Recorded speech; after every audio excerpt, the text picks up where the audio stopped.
Hello, everybody. Today is December 5th, 2024. Welcome to my channel. My name is Lisa. This is the second part of the 123 Easy Baby Wheelchair Quilt series, but you can take the measurements that are given and make as big of a quilt as you want. And if you want to go tinier, that's fine. Now, if it seems like I'm whispering, I am. It is quiet. My household is still asleep, and this is when I get the best of my sewing done. I'm a little gone at the end of the day after a long work day. So I will link the original video in the description of this video if you need more details, but y'all are smart and you will get this in no time. I am using a full layer cake today, and I have chosen Text by Paula Nadelstern, and it is called Marbella. One of the things I do is I do not pay full price for a layer cake. Layer cakes can be very expensive. Um, So when I find them on sale, I tend to pick one or two up, only because layer cakes are easy to work with and there is not as much waste if you're just making a quick charity quilt. And they're very versatile. Plus you get a little taste of the whole line, the whole fabric line. So I've already separated 18 blocks. I've chosen 18 blocks and I have separated into 4, 6, and 8. I am going to move this aside. And the only difference here is that we are going to be making angles. The rest of the principle or method is going to be exactly the same as the first video. So this is just really short. It's just some tips if you are a beginner quilter. On my first set of 4 layer cakes, we're just going to even it out as best as possible. And I'm just going to repeat that if you have wrinkles in your and in your layer cake in your fabric, just take a hot dry iron over it. Do not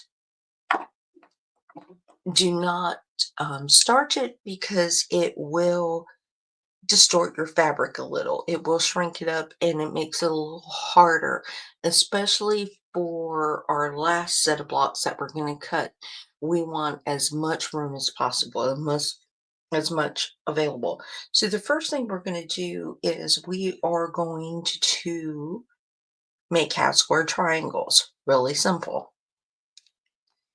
And I'm using my 12.5-inch square ruler, which you can see does not fit, but all the way to the end. So we're just going to go ahead and take a cut.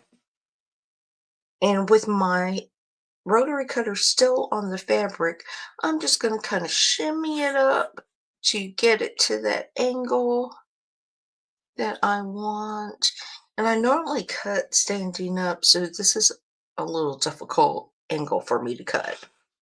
Okay. I'm going to set that aside. And so we have 2 pieces, 1 cut. And I'm just going to move 1 piece down. And then you're just going to sew these together, taking a 1/4-inch seam. The only note I will make here is that you do not want to pull and stretch the fabric because now you are in a bias and it gives a little more give. And what that will do, it will crinkle and stretch and maybe even tuck your fabric a little. So you're just going to go ahead and sew that down, 1/4-inch seam, drop your stitch length down for a better quality, and then you're gonna iron it open, press it open to the dark. I'll be right back as I do that.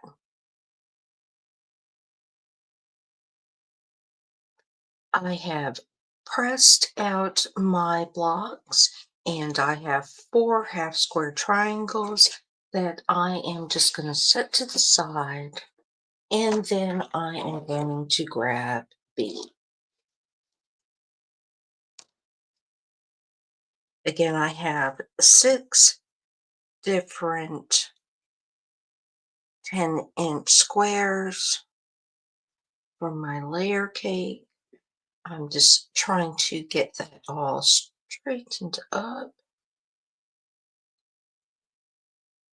as best as possible. And I'm not doing a very good job at it.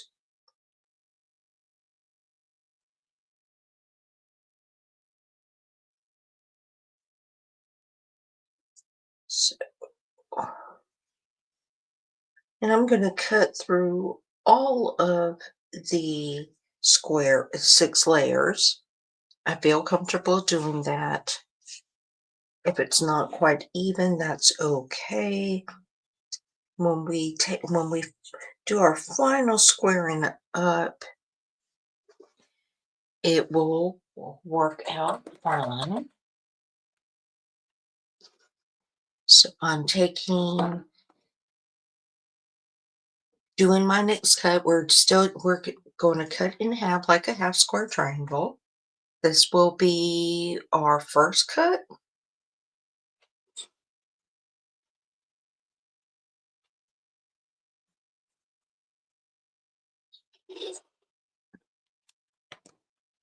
I'm going to set this aside,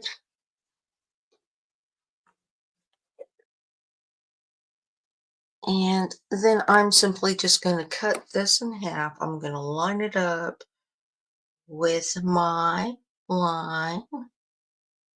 If you have a creative grids ruler or one with a diagonal line, that will help.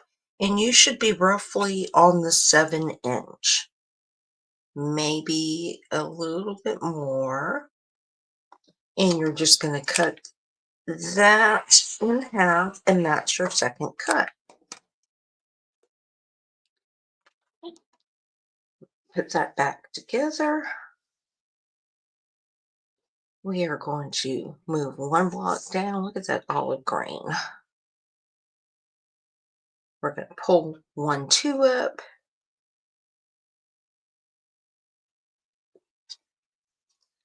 And bring that to the top and simply sew this together and then sew it to attach it to this piece here.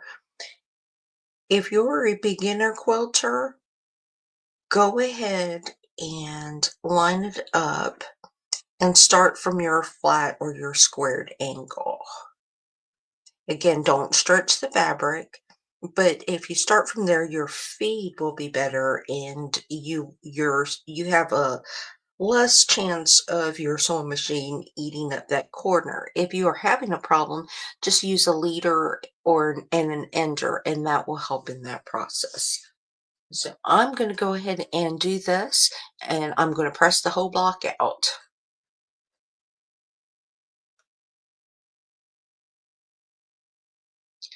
Okay, I have my second set completed. It is all pressed out. I'm going to set that to the side, and then we are going to work on our third set, which has 8 10-inch block or 10-inch pieces of our layer cake. Again, if you want to separate this by 4 to make it easier to cut, that is absolutely fine in any process. If you need to pin, that is fine as well. Sometimes I pin, especially on those tricky corners, I generally do not pin for straight sewing when I'm working with bigger blocks. When I'm working with smaller pieces, when I'm doing small piecing, I'm a definite pinner. Okay, so this is kind of a cheater here because this is where we take our 3 cuts, but it actually can be done in 2. So we're going to go ahead and cut on the diagonal again as we did in the other 2. I just want to make sure that's separated. It is.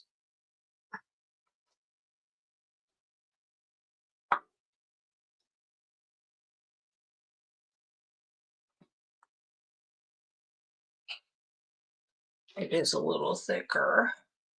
And this fabric is actually a little thicker, which is a good thing. Sometimes you get that really thin fabric.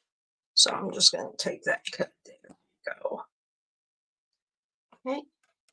Now you could keep this together and just simply do it the other way. It helps if you have a longer ruler, but you could just keep it all nice and straight and take a diagonal cut on the opposite direction. I'm just going to split this up and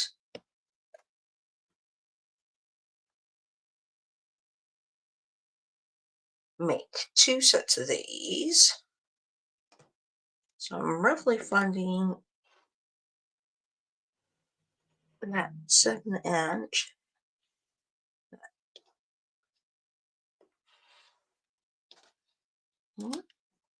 So I'm going to do that. Put that there and find my 7 inch here. Sometimes I get a little limited in space.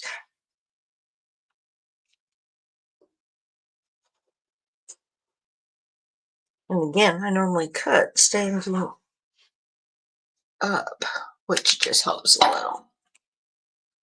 Set this aside.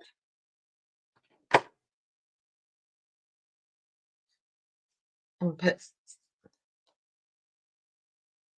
some extra thread right there. Okay, so I've got my 4 pieces. Leave that alone. Move one down to the bottom. Take 2, 1, 2.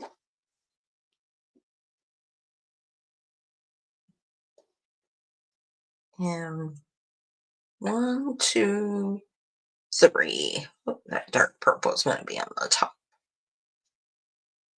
We're just going to repeat what we did previously. You can see that I've got a little extra. I'm not worried about that. I'm not going to try because my blade was a little dull. I did not change it out from last time. And I am still going to make that work. So I have some little extra pieces there. You are going to sew this over and sew that over. And then when that is joined,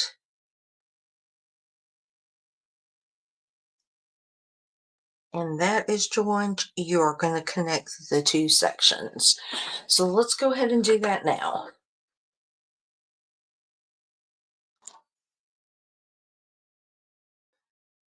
I've completed sewing my last set of blocks together, and so it looks like this. And what I'm going to do now is trim these down to 9-inch blocks. Now, if you can't get a 9-inch block, you can do an 8.5. Just remember that your quilt will be a little smaller. So we are going to trim making certain that you can get 9-inch blocks from your last set first. You're going to trim on your blocks down, all of the 18 blocks down to 9.5 inches.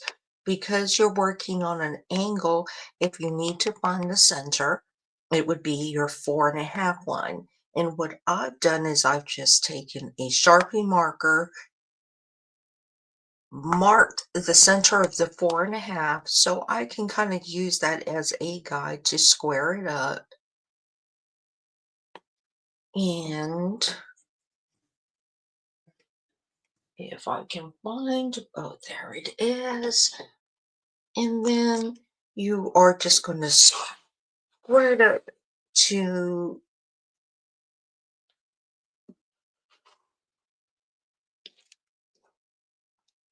9 inches.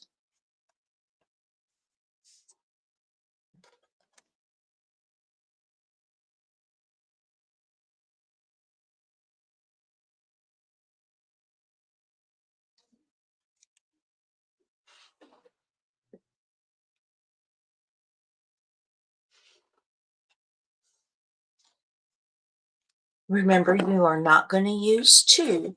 So if there's one that does not fit, you can't quite get that 9 inches and it's just one block, put that one aside. You're only going to use 16 blocks. From this point, you are just going to repeat what we did with the first video, which is cut them down 9.5 9-inch blocks, and you are going to sew them together, 4 rows, 4 columns. So let's get trimming and sewing.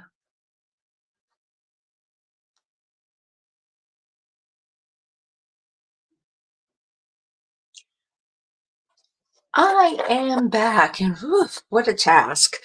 Squaring up blocks are not my favorite, but it is a necessary when we are quilting. I just wanted to make a notation that if you are worried about the mark you've left on your ruler, just go ahead and get some hand sanitizer and a tissue, and that will wipe away in no time. It will take care of that. It will be like it never happened. Actually, going to put my ruler away. At this point, we are going to follow the steps from the video. I did pull my 2 blocks that will not be incorporated into the block, so we're just going to follow the same method. I'm going to get sewing. You can too, and I will be right back. And here it is, our finished angled triangle quilt top. It's all completed, lots of pretty colors.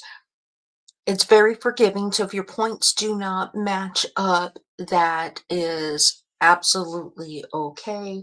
You will notice as you were sewing that there are some parts where there are a lot of pieces connected. You could pound that out, lay something heavy on it before you quilt it. That's absolutely fine. And what you do want to do, because you were working with angles, is when you are pressing it out, doing your final press, just give it a close inspection. Make sure that there are no holes, all the seams are good, and you are fine. If you want to turn it into a wheelchair quilt, those 2 extra blocks, you are just going to cut it in half so that you can lay it on the top and still keep angles.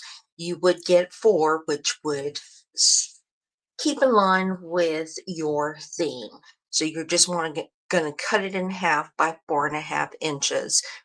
I'm not going to do that because I am actually going to use this top for the third and final part of the series, and it is called One Layer Cake, One ba- One Layer Cake, One Baby Quilt. That's it. And so hopefully I will get that video released in the next couple of days. It's always difficult being able to video and record with my work schedule. but hopefully I will get that release. In I'm so happy and thrilled that you watch this. Please comment. I appreciate all comments, bad or good. But thank you for joining me. I appreciate it. Till next time, be blessed, be kind, and keep sewing.